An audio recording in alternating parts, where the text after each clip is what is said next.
Begini nih ngabuburit ala anak-anak Pariaman. Main pacu upiah.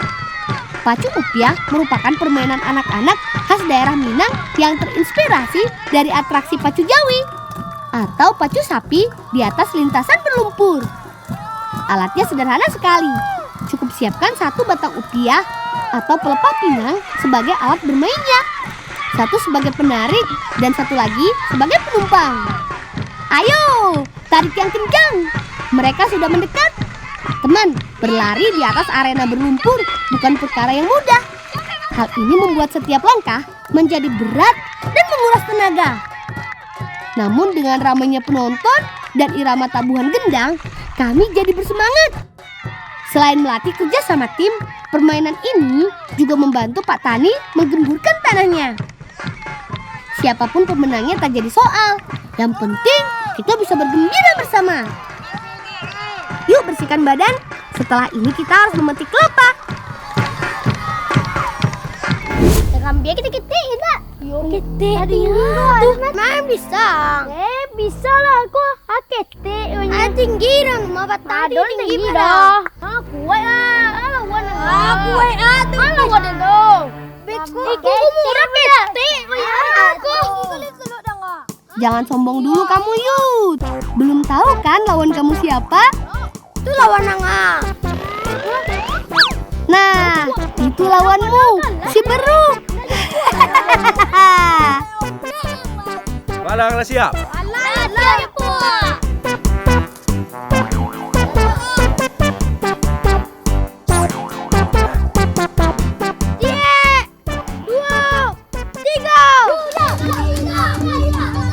Ayo Yud, jangan mau kalah. Katanya kamu jago manjat.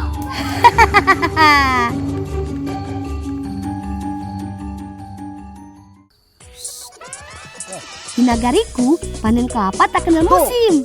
Bisa dilakukan setiap saat. Makanya Kabupaten Padang Pariaman dikenal sebagai penghasil kelapa terbaik di Indonesia. Keren kan? Uniknya, warga di sini memanen kelapa dengan bantuan barua atau beruk. Masyarakat menggunakan jasa beruk bukan tanpa alasan, karena pohon kelapa di sini tinggi-tinggi. Apalagi saat musim hujan begini, batangnya sangat licin. Gimana Yud? Masih mau lawan beruk? Ayo, kumpulkan kelapanya. Uang balas tuh, Gun. Beruk-beruk ini hebat loh teman. Dalam sehari mereka mampu memetik kelapa sebanyak 800 butir. Setiap beruk akan dikendalikan oleh seorang pawang. Beruk akan mengenali perintah pawang melalui tali ini. Jika pawang menahan tali, tandanya beruk diminta berhenti. Ada juga gerakan ke kanan dan ke kiri untuk menunjukkan arah. Tuh kan, baru sebentar saja dia sudah menjatuhkan banyak kelapa. Bentornya sudah penuh. Ayo gas maju. Bulan puasa seperti sekarang, permintaan kelapa semakin meningkat. Makanya kami bisa bolak-balik mengangkut kelapa dengan bentor ini. Gimana? Masih semangat kan?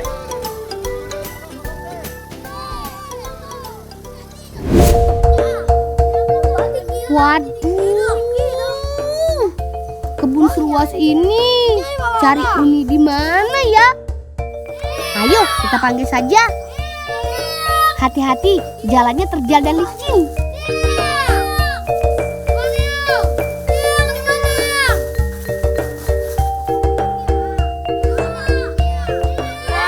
Makan mah tadi baru tiba baru. Tolong bangun kita.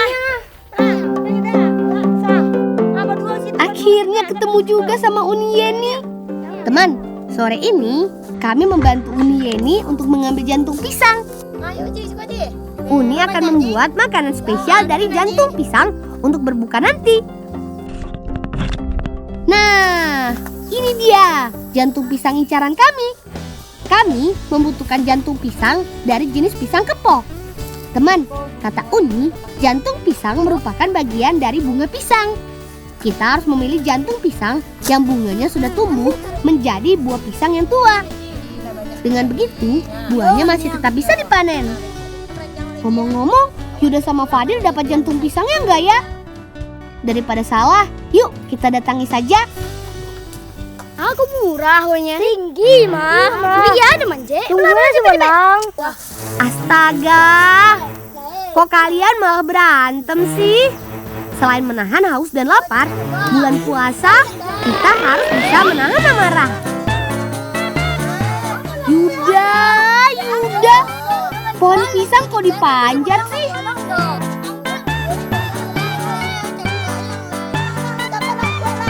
Aku jadi penasaran, ini ya nih mau buat makanan apa ya dari jantung pisang ini?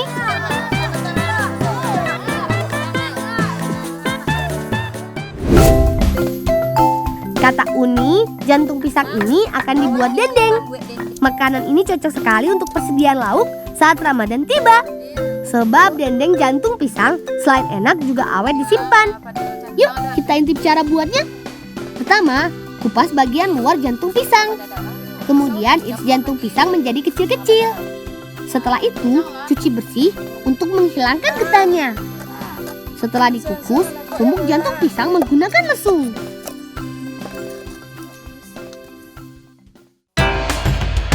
Campur jantung pisang halus dengan tepung terigu, merica, ketumbar, dan bumbu lainnya. Setelah adonan jadi, kita bungkus menggunakan daun pisang.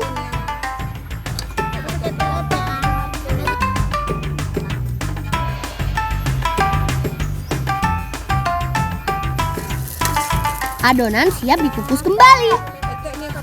Kukus adonan hingga masak selama kurang lebih 15 hingga 30 menit. Setelah didinginkan, potong dan tokok adonan jantung pisang hingga gepeng menyerupai dendeng.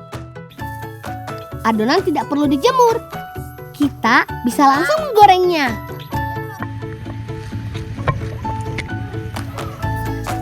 Siapkan wajan berisi minyak panas yang cukup. Setelah itu, masukkan dendeng basah ke dalam wajan. Sreng.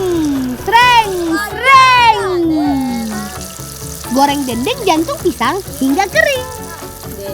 Eits, sabar. Jangan dimakan dulu. Dendeng ini untuk buka puasa nanti ya. Oh iya, kandungan zat besi dalam jantung pisang bisa meningkatkan produksi sel darah dalam tubuh kita loh. Jadi, kita makin bersemangat bertualangnya.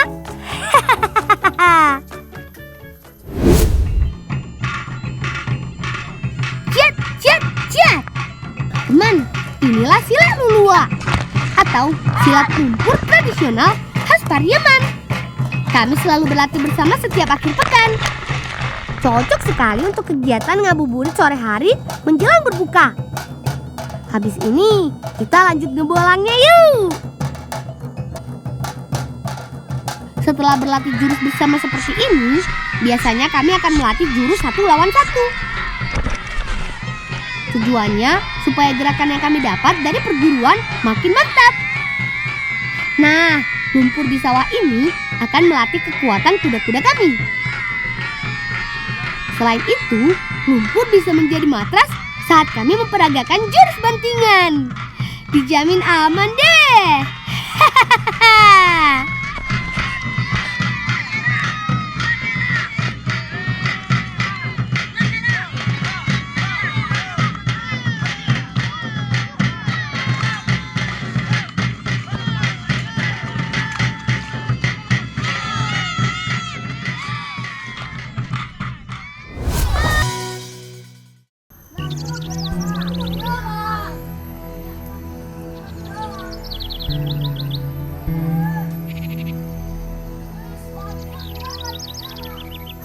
Bolang sama Fadil di siko sama Uni ya.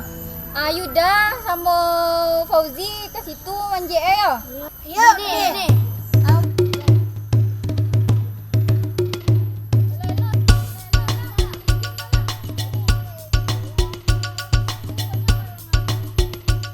Ayo, kita petik buah melinjo yang sudah masak. Karena pohonnya cukup tinggi, aku harus naik ke batangnya dulu. Ayo sini galanya Fadil. posisiku sudah PW, alias posisi Wena. Alat bantu lainnya adalah galah dengan pengait di ujungnya. Galah ini dipakai untuk mengambil buah melinjo yang terletak di ujung ranting. Melinjo yang sudah bisa dipanen adalah yang berwarna kuning dan merah. Itu tandanya melinjo sudah cukup tua. Uni, Fadil, ayo kumpulkan melinjonya. Fauzi sama Yuda ambil yang banyak ya. Teman, melinjo adalah tanaman multiguna. Kami biasa mengolah bijinya menjadi emping. Mau tahu cara membuatnya? Ngebolang yuk! Lang ke Malang, turun lelang. Awak bawa kai tek lai, awak masak kerupuk lai. Pek lang.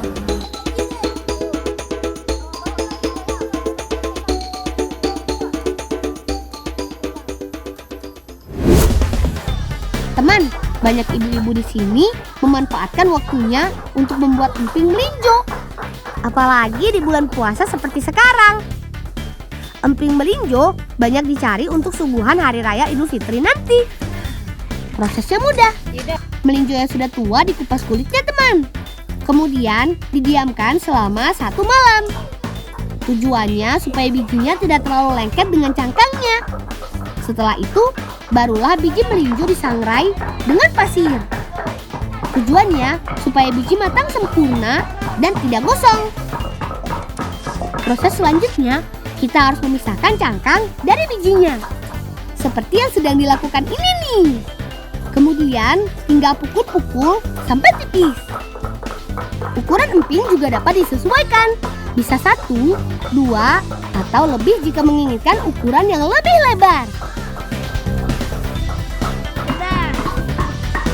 Setelah jadi, empingnya harus kita jemur dulu sampai kering. Saat matahari terik, hanya butuh 1 hari saja untuk penjemuran. Emping sudah siap kita goreng.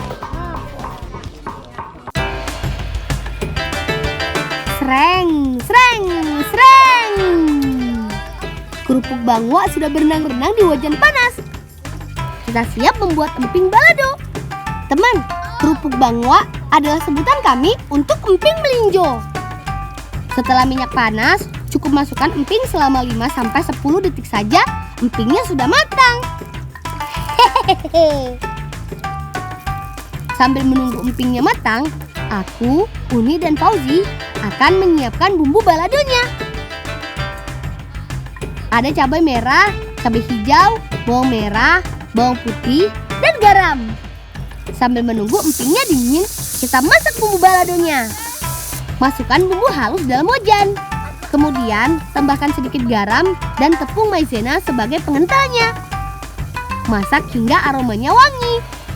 Lakukan hal yang sama untuk memasak lado hijaunya.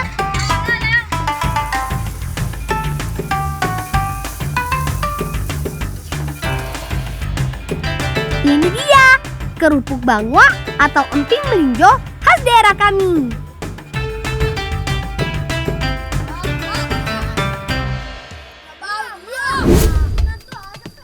Oh iya, masih ada lagi nih olahan khas Ramadan dari Pariaman. Ayo cepat, Mak Jo sama Uni Yeni sudah menunggu kita. Mana Uni sama Mak Jo ya? Jo, pacah kira tiba di bawah Jo. Baca dah kau Jo, nanca bentar Jo. Bak kalau pakai kain Jo anu Jo, kau sambut Jo. Ya tunggu si bolang malah si bolang tadi ya. Nah, itu Uni Yeni. Pagi ini kami mau membantu Uni Yeni dan Mak Jo panen buah ambacang. Kami akan membantu Uni Yeni menangkap buah ambacang dengan bantuan sarung. Ayo Mak Jo, mana buahnya? Iya, ambacangnya mendarat dengan sempurna, aman dan tidak pecah. Buah ambacang merupakan buah yang masih berkerabat dengan buah mangga. Hal ini dapat dilihat dari bentuk, warna kulit, dan daging buah. Bahkan tekstur buah ambacang sekilas memang terlihat sama dengan mangga. Perbedaan keduanya mungkin dapat diketahui dari rasa, warna, dan paling mencolok adalah baunya ambacang yang lebih harum menyengat. Meskipun kualitas buahnya masih di bawah kue nih, Tapi aroma buahnya yang harum sangat cocok untuk campuran berbagai masakan dan minuman. Ranjang lah penuh dua aja. Kalau dulu ambo pulang banyak. Nih dulu nih, ambo punya bimpu lo untuk Jawi. Jadilah bang, lang pulang dulu lang. Kira-kira Uni ini mau masak menu buka puasa apa ya dengan embacang ini? Kalian penasaran? Ngebolang yuk!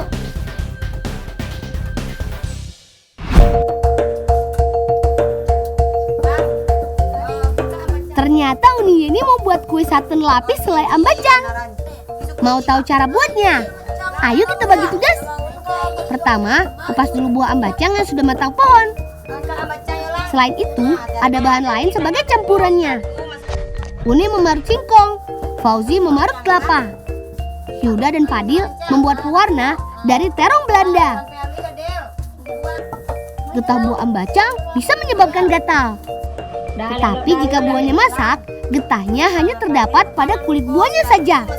Makanya buah ambacang perlu dikupas agak tebal, supaya getahnya tidak membuat mulut kita gatal saat memakannya. Setelah itu, ambacang harus kita tumbuk sampai halus. Semua bahan sudah siap. Uni akan membuat adonannya. Parutan singkong dicampur dengan pewarna alami dari terong Belanda, labu kuning, dan juga sari daun sawi. Kemudian masukkan ke dalam cetakan. Sambil menunggu adonan selesai, Fadil dan Yuda akan memasak selai embacangnya. Masukkan embacang halus ke dalam wajan. Kemudian tambahkan gula pasir, garam, dan perasan jeruk nipis. Tunggu sampai masak. Jadi deh selai embacangnya. Adonan sudah masuk cetakan. Saatnya kita kukus. Oh ya teman, jangan ragu menambahkan buah pada hidangan berbuka puasa ya. Misalnya saja kue lapis ini. Setelah ditambahkan selai embacang, kuenya jadi mengandung vitamin C yang tentunya baik untuk menjaga kekebalan tubuh supaya nggak gampang sakit. Susun kue saten warna-warni, kemudian lapisi dengan selai embacang dan parutan kelapa. Harum sekali baunya. Jadi nggak sabar menunggu beduk berbuka. Alhamdulillah, waktu berbuka telah tiba. Nyam! Kue saten ini rasanya sangat legit dan kenyal di mulut. Lezatnya kue saten tidak cukup sampai di situ. Lapisan selai embacang yang asam manis dan gurihnya parutan kelapa membuat lidah kami bergoyang.